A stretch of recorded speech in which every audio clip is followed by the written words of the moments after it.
Please, I can't sleep.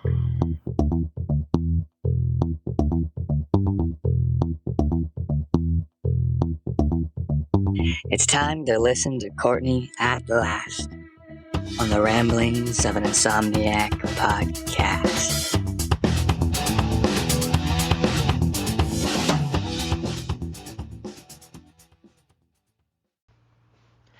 Howdy. That was weird. Howdy. I said that weird, but howdy. Hello. Welcome to episode 63 of the Ramblings of an Insomniac. I am Courtney Perry. How the heck are you guys? So you might hear some tractors in the background. You might hear some cars. Not sure, but I didn't know if you guys can even hear the birds or the crickets if I do a podcast at night. I try to do it where you can hear coyotes or crickets or just cool stuff in the background, owls sometimes. And if I do a podcast during the day, I try to get different sounds in the background. I know a lot of people like to filter that stuff out, and their entire podcast is made on this immaculate, beautifully auto-tuned podcast that, filters out all the noise and stuff. And I have, like I said, this amazing microphone and headset that my sons got me, and it was so wonderful, and they spent a lot of money on it. And my issue is, like I said, I just don't like doing podcasts inside when I know people are in the house. It's weird to me. It weirds me out. It took me so long before I even got up the courage to do my first podcast. And then if I have to turn around and edit it all and, stay at home while other people are listening, that's why I like to take this and go down back roads so that no one else is around, no one else is listening. I know no one else can hear what I'm saying because it weirds me out. And honestly, I think it's nice to be able to hear nature. I mean, don't you guys like the sounds of birds and crickets and owls and coyotes and stuff like that? Or even cars that go by, or I don't know. I like that. I feel like it's kind of like a record player. Like I said, it's like hearing the pops and the clicks of a record player. And when you hear a cassette tape, it's not perfect. I like things that aren't perfect. I like things that have flaws, And on that note, speaking of liking things that are flawed, so as I've mentioned numerous times, I work at a boarding and grooming facility, so I'm with dogs all day, and then I also help train some dogs, and so I'm around dogs a lot. And it's funny because I always gravitate toward humans and animals, especially dogs, that are cantankerous and spicy, that have that little spice and sass to them. I don't want a douche. I don't want mean. I don't want, with humans or dogs, I don't want mean. I don't want aggressive. I don't want assholey, but I like a little spice. I like a little sass. I like a little cantankerous. I like a little ornery. I just like that. And so I also like dogs that have like a fangled tooth, like a tooth that like sticks out up over the top on the outside, like a woolly mammoth. I don't know. I like dogs that are fugly, and I like black cats because no one ever wants a black cat. And I just like things that are, that other people, that the majority of the world may find less appealing. And I like personalities that other people don't necessarily get along with. I like the misfits. And that's not because I'm trying to be cool and I'm like Portlandia and I'm like hipster and I'm like, oh, I only like it because it's, not cool. I've always been that way. Always. My whole entire life, I've liked people that are blunt, cranky, kind of borderline assholey, but not. I just love that. I like that in a human. I like that in a dog. And so on that note, I have been devastated and bawling because he's my number one favorite dog that we have had. I've known him since I've worked at the kennel, and his owner is equally amazing. She is my hero. I respect her more than anything in the world. She's 85 years old, and honest to God, you guys, doesn't look a day over like 70. I kid you not, she doesn't look like a day over 70. She has all of her faculties. She could probably run circles around me. She's insanely intelligent, beautiful. She's beautiful now. I can only imagine what she's looked like when she was younger. She's everything that I aspire to be when I grow up. And her dog used to be this mean, ornery dog that unfortunately here comes another car because, why not? Her dog used to be this really mean, cantankerous dog that had a horrible, unfortunately, really, really bad past. And was horrifically abused in ways you don't even want to know. And then the owner, the current owner, his current owner, was elderly, and the shelter wouldn't allow her to adopt him because she was older, and they were worried that she would pass away before the dog. Even though, keep in mind, number one, nobody wanted the dog because at the time, he was a real butthead. He was very ornery, and he was, fugly, and he had a lot of issues, and he was older. He was no spring chicken. He wasn't old at all, but he was older. He was 9 years old when she got him. And, 8 years old when she got him. And she was like, so then she enlisted her daughter to adopt him. And so she sent her daughter in, and her daughter adopted him and promptly gave him to her.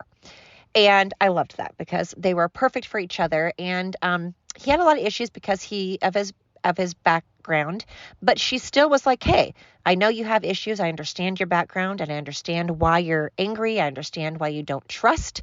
So we're going to compromise. You're still going to have rules.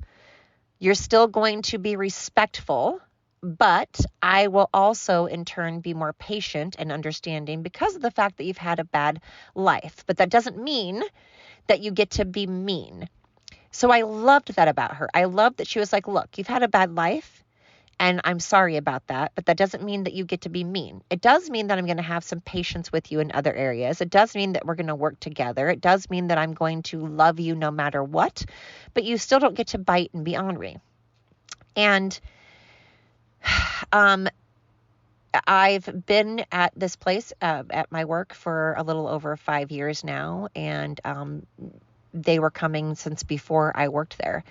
And I just love the two of them together and how much they've grown. And long story short, he ended up being the best dog ever. And he had little quirks, and he was always kind of fussy and cranky and just a little snarky and a little bit of attitude. But he and I just had a weird understanding. We just saw eye to eye. We just got along. He never was ornery with me, really, once in a while, but he was ornery with everybody else except his owner and I, pretty much. And he just passed away 2 days ago. And his owner called me, who, like I said, I love and respect so much. And she was obviously very upset. And that's the one thing about my job I can't stand, is you get to know the customers and you get to know the dogs, and you get to know them for a long time. And if they start coming as puppies, you are there while they're growing up. You're there while they're learning. You help them learn. You help them grow up. You help teach them stuff. You help their owners and them learn, and they help you learn. And then if they're older, you kind of go through hell and back together. You learn each other's quirks and flaws, and you learn to trust. You learn that trust and that respect. And I love that with older people as well. As usual, I'm taking a drink. I'm not saying alcohol, by the way. I'm not drinking alcohol. I just mean drink as in I'm thirsty because I get off work and I'm thirsty. I get off work and I'm thirsty. That was weird. What I meant was I got off work. It's been a long day. It's been hot, so I'm thirsty. Anyway, my job has its pros and cons. I have always worked in the tourist industry or in customer service. Well, tourist and customer service and stuff. And people tend to be really cranky assholes. And I work with a lot of really impatient jerks most of the time.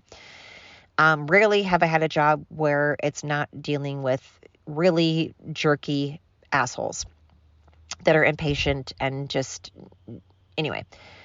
And this job is great because I, honest to God, can say that like 95%, maybe 90, we'll say 90% of our customers and their dogs are sweet and kind and wonderful.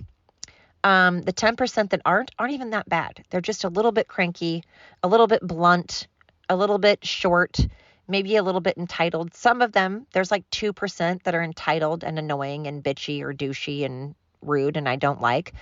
But, out of the 10%, honest to God, most of them are just a little cantankerous, just a little rough around the edges, or maybe they're just not super chatty, or maybe they're just a little bit blunt. And hey, that's great. I don't have to guess what they're talking about. I don't have to wonder what they're thinking. And I don't feel that blunt is rude. And if you work in a tourist town like I did, and you work in customer service in all facets, I have worked in customer service of every facet you can imagine. And let me tell you, I've dealt with some assholes.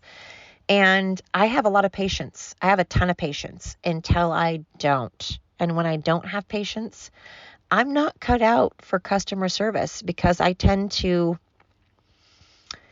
really want to sugarcoat my words because I am so patient for so long and because I am so understanding and compassionate and empathetic to people that I give people chance after chance and I really try and try and try. So unfortunately, when I finally get annoyed, I'm like, yeah, here we go. Here we fucking go. Let's go. Let's go. But then there are certain types of people that I have no patience for right from the get-go, just immediately from the jump.